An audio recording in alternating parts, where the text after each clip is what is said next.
بھائی جان خیریت تو ہے، کوئی چوٹ وغیرہ تو نہیں لگی؟ آپ بیٹھ کر نماز پڑھ رہے ہیں؟ قاری صاحب مسئلہ تو کوئی نہیں، ویسے ہی بیٹھ کے نماز پڑھی۔ بھائی جان ابن ماجہ کے اندر روایت ہے کہ سیدنا انس رضی اللہ تعالیٰ عنہ بیان کرتے ہیں اللہ کے نبی علیہ الصلوۃ والسلام ایک دن اپنے گھر سے باہر نکلے، دیکھا کہ لوگ مسجد کے اندر بیٹھ کر نماز پڑھ رہے ہیں، تو اللہ کے نبی نے فرمایا صلاۃ القاعد علی النصف من صلاۃ القائم، کہ جو شخص بیٹھ کر کے نماز پڑھتا ہے اس کو کھڑے ہونے کی بنسبت آدھا ثواب ملتا ہے۔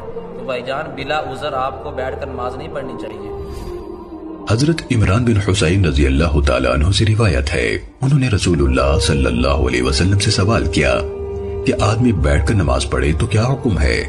نبی صلی اللہ علیہ وسلم نے فرمایا جو شخص کھڑا ہو کر نماز پڑھے وہ افضل ہے، اور جو شخص بیٹھ کر نماز پڑھے اس کے لیے کھڑے ہونے والے سے آدھا ثواب ہے، اور جو شخص لیٹ کر نماز پڑھے اس کے لیے بیٹھنے والے سے آدھا ثواب ہے۔